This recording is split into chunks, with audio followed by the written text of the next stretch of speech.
रहीम। Next जो हमारा chapter है वो है इलेक्ट्रोकेमिस्ट्री और इसमें हम डिफरेंट कंटेंट स्टडी करेंगे।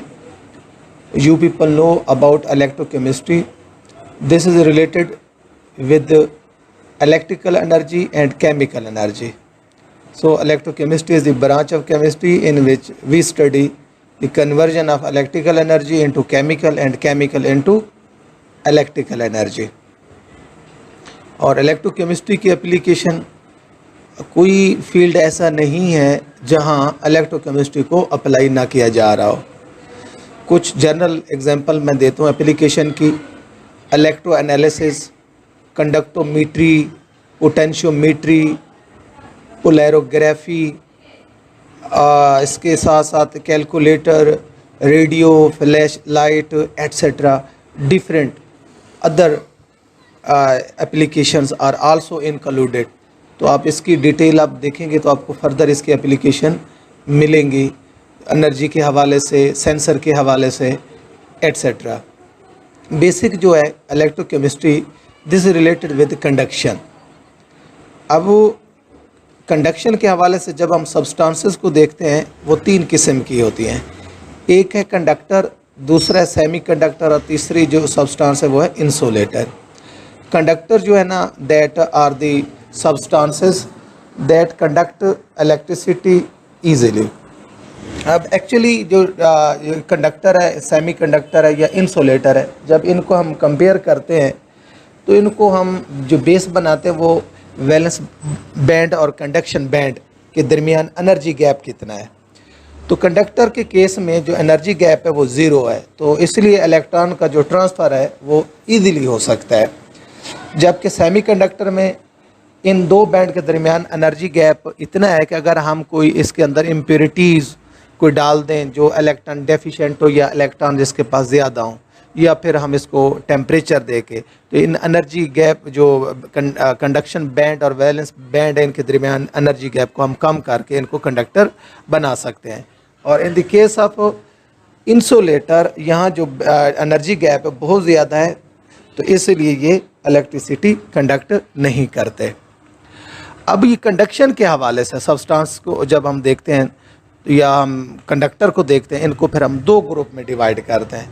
एक को हम मेटालिक कंडक्टर का नाम देते हैं और दूसरे को हम इलेक्ट्रोलाइटिक कंडक्टर बोलते हैं। जो मेटालिक कंडक्टर है इनमें जो कंडक्शन है due to the movement of free electron, जबकि इलेक्ट्रोलाइटिक कंडक्टर में जो कंडक्शन है due to the movement of ions. Metallic conductor में जब कंडक्शन होती है कोई केमिकल चेंज नहीं होती। जिस तरह अब हमारे पास जो बिजली की तारें हैं जो तरबेला डैम से इलेक्ट्रिसिटी लेके आ रही हैं, तो हम ये देखेंगे ये जिस एलिमेंट की हैं उसी एलिमेंट की रहती हैं। ये नहीं है कि ये सिल्वर की थी, एल्युमिनियम की थी या कॉपर की थी, अब गोल्ड में चेंज होगी, नहीं, नो केमिकल चेंज। जबकि इलेक्ट्रोलाइटिक कंडक्शन में केमिकल चेंज टेक प्लेस होती है। कोई चीज़ होती है वो रिड्यूस्ड हो रही होती है, कोई चीज़ ऑक्सीडाइज हो रही होती है, यानी कि ट्रांसफ़र ऑफ इलेक्ट्रॉन वहाँ कोई किसी चीज़ को किसी चीज़ की ऑक्सीडेशन स्टेट को बढ़ा रहा होता है या किसी चीज़ की ऑक्सीडेशन स्टेट को कम किया जा रहा होता है। और इसके साथ मैटर का ट्रांसफ़र अगर हम देखें, मेटालिक कंडक्टर के अंदर मैटर का ट्रांसफ़र नहीं होता। कि ये नहीं है कि during the metallic conduction matter flow कर रहा हो, ट्रांसफ़र हो रहा हो, जबकि in the case of electrolytic conduction यहाँ जो है मैटर का ट्रांसफ़र होता है। आप जानते हैं इलेक्ट्रोलाइटिक कंडक्शन में अब बैटरी को ले लें तो बैटरी का एक सेल जो है वो मोटे से मोटा हो रहा होता है, दूसरा जो है वो थिन से थिन हो रहा होता है, तो वहाँ transfer of material take place होता है। अगर हम टेम्परेचर के इफेक्ट देखें तो if we increase temperature metallic conduction decrease है। एक्चुअली इसकी रीज़न ये होगी कि जब वो टेम्परेचर बढ़ाते हैं ना तो मेटल कंडक्टर के जो एटम है वो वाइब्रेट करना शुरू कर देते हैं, तो जो फ्लो है इलेक्ट्रॉन का वो रिटार्ड होता है, हिंड्रेंस, ये रुकावट का सबब बनते हैं एटम और उसके फ्लो को डाउन कर देते हैं। इसलिए टेम्परेचर बढ़ाने से मेटालिक कंडक्शन डाउन होती है। और जबकि जो आयनिक कंडक्शन है इलेक्ट्रोलाइटिक में वो इंक्रीज़ होती है, उसमें या तो ये होता है कि इलेक्ट्रोलाइट फर्दर डिसोसिएट होता है या फिर मूवमेंट ऑफ आयन जो है वो इंक्रीज हो जाती है। एग्जाम्पल मेटालिक कंडक्टर की ग्रेफाइट है, कॉपर सल्फाइड है, cadmium sulphide, copper, iron et cetera. और electrolytic conduction sodium chloride, copper sulphate, sodium hydroxide et cetera, इनके सोल्यूशन वगैरह ये शो करते हैं इलेक्ट्रोलिटिक कंडक्शन। और नेक्स्ट है रिडॉक्स रिएक्शन। रिडॉक्स रिएक्शन होते क्या है? रिडॉक्स वर्ड ही अपनी डेफिनेशन बता रहा है कि ऐसे रिएक्शन जहां रिडक्शन और ऑक्सीडेशन इन्वॉल्व हो, यानी कि एक स्पीशीज से इलेक्ट्रॉन ट्रांसफ़र हो रहा है और दूसरी स्पीशीज उस इलेक्ट्रॉन को एब्जॉर्ब कर रही होती है।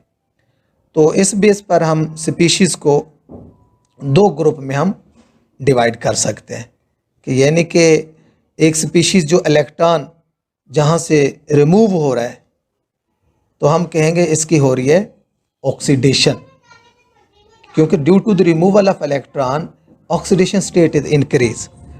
और जबकि जहाँ इलेक्ट्रॉन ऐड हो रहा होता है उसकी ऑक्सीडेशन स्टेट डाउन होती है, और जिसकी ऑक्सीडेशन हो रही होती है इसको रिड्यूसिंग एजेंट भी कहते हैं और दूसरे को हम ऑक्सीडाइजिंग एजेंट कहेंगे। तो यहाँ एक एग्जांपल है कि लेट सपोज ए स्पीशीज़ है, इस इलेक्ट्रॉन शिफ्ट हो रहा है बी की तरफ, तो अब क्या हो जाएगा कि ए की जो ऑक्सीडेशन स्टेट जो ये बढ़ जाएगी, बी की कम हो जाएगी, ऑक्सीडेशन स्टेट डाउन हो जाएगी। तो ए जो है एज ए रिड्यूसिंग एजेंट कहलाएगा जबकि बी ऑक्सीडाइजिंग एजेंट कहलाएगा। इसी तरह ए को हम रिडक्टेंट भी कह सकते हैं और बी को ऑक्सीडेंट भी। तो इसमें रिडॉक्स रिएक्शन में एक्चुअली रिडक्शन और ऑक्सीडेशन ही होती है। तो ऑक्सीडेशन को जिसकी हो रही है तो उसको रिड्यूसिंग एजेंट, और जिसकी रिडक्शन हो रही है तो उसको ऑक्सीडाइजिंग एजेंट बोलेंगे। ऑक्सीडेशन के केस में removal of electron take place, जबकि in the case of reduction addition of electron take place. In the case of oxidation oxidation state बढ़ेगी, जबकि रिडक्शन के केस में ऑक्सीडेशन स्टेट डाउन होगी। और जिसकी ऑक्सीडेशन होती है उसको हम रिडक्टेंट कहते हैं और जिसकी रिडक्शन होती है उसको हम ऑक्सीडेंट बोलेंगे। और इसी तरह जो इलेक्ट्रॉन जो ऑक्सीडेशन होती है शो करते हैं वो इलेक्ट्रॉन डोनर होते हैं और जिसकी रिडक्शन होती है वो इलेक्ट्रॉन एक्सेप्टर होते हैं। तो इसी के साथ है इलेक्ट्रोड्स इन रिडॉक्स रिएक्शन। एक्चुअली जो रिडॉक्स रिएक्शन में रिडक्शन और ऑक्सीडेशन ही होती है और इसमें दो इलेक्ट्रोड ऐसे हों जिसमें एक इलेक्ट्रोड इलेक्ट्रॉन डोनर हो और दूसरा इलेक्ट्रोड इलेक्ट्रॉन एक्सेप्टर हो, और उनको अपने अपने सोल्यूशन में या डिफरेंट इलेक्ट्रोलाइट कंसंट्रेशन के सोल्यूशन में उसको हम प्लेस करके इन इलेक्ट्रोड को हम कनेक्ट करके we can construct a cell. तो जो इलेक्ट्रोड इलेक्ट्रॉन देगा तो उसकी ऑक्सीडेशन उस पर होगी, तो उसको हम कह सकते हैं कि it will act as a anode. और इसी तरह जो इलेक्ट्रोड इलेक्ट्रॉन गेन करने की टेंडेंसी शो करता है it mean it can show reduction, और उसको कैथोड हम बोलेंगे। तो इन दो हाफ सेल को कनेक्ट करके we can prepare a complete cell. तो दोनों हाफ सेल को हम साल्ट ब्रिज के थ्रू कनेक्ट कर देते हैं, और साल्ट ब्रिज जो है ना वो सोल्यूशन के अंदर डिप होती है। यहाँ जो एक फिगर दी गई है इसमें जिंक इलेक्ट्रोड को जिंक सोल्यूशन में हमने प्लेस किया है, कैडमियम इलेक्ट्रोड को कैडमियम सोल्यूशन में हमने प्लेस किया है। तो साल्ट ब्रिज जो है ना इन सोल्यूशन में डिप होगी और जो आयंस के कनेक्शन को बहाल रखेगी। तो साथ हमने एक पोटेंशियोमीटर जो बताएगा इलेक्ट्रॉन का फ्लो कितना फ्लो हो रहा है। तो इसी तरह जो जिंक है ये have a tendency to lose electron, anode के तौर पर यूज़ करेंगे, और जो कैडमियम है वो गेन करने की टेंडेंसी रखता है वो it will act as a cathode. इन दोनों हाफ सेल को जब हम कंबाइन करते हैं तो दोनों को एक कंप्लीट सेल बनेगा जिसके हम कहेंगे ये जी सेल नोटेशन है, zinc electrode is placed in zinc cation, और ये जो एक सिंगल लाइन है ये फेस बाउंड्री को शो कर रही है, उसके बाद डबल लाइन शो की गई ये साल्ट ब्रिज को शो कर रही है। तो उसके बाद नेक्स्ट सोल्यूशन आ जाएगा कैडमियम सोल्यूशन, और उसको उसके अंदर फिर हमने कैडमियम इलेक्ट्रोड को प्लेस किया है। या जब दोनों हाफ सेल को कनेक्ट करते हैं तो इसमें जो पोटेंशियल हमें मिलती है वो 0.3590 वोल्ट हमें मिलती है। और with the passage of time cadmium जो है become thicker and zinc anode will be thinner. क्यों? जिंक जो है अपने इलेक्ट्रॉन रिलीज करेगा, इलेक्ट्रॉन जाएंगे बाहर वाले सर्किट में कैथोड की तरफ, और जो जिंक एटम है वो आयन में कन्वर्ट हो जाएगा, वो सोल्यूशन में आ जाएगा। इस तरह जो जिंक इलेक्ट्रोड है वो थिन होता जाएगा। जबकि जो एनोड है कैथोड है, वहाँ जो कैडमियम के आयन है वो कैडमियम आयन जाकर कैथोड पर इलेक्ट्रॉन लेंगे और वो अपने आप को रिड्यूस कर लेंगे, रिडक्शन शो करेंगे, और इस तरह वो मेटालिक फॉर्म में कैडमियम कैथोड पर डिपॉजिट होती जाएगी। इसलिए हम कहते हैं कि जो एनोड है वो थिनर होता जाएगा और जो कैथोड है वो थिक होता जाएगा। यहाँ जो एग्जांपल है, एक नेक्स्ट जो एग्जांपल है मैग्नीशियम और ऑक्सीजन की, तो प्रोडक्ट बन रहा है मैग्नीशियम ऑक्साइड का, और इसमें मैग्नीशियम रिड्यूसिंग एजेंट है, ऑक्सीजन ऑक्सीडाइजिंग एजेंट है। नेक्स्ट एग्जांपल है कॉपर ऑक्साइड और hydrogen. Copper oxide oxidizing agent के तौर पर एक्ट कर रहा है, और जो कॉपर है जिंक जो रिड्यूसिंग एजेंट के तौर, कॉपर ऑक्साइड ऑक्सीडाइजिंग एजेंट के तौर पर, और हाइड्रोजन रिड्यूसिंग एजेंट के तौर पर।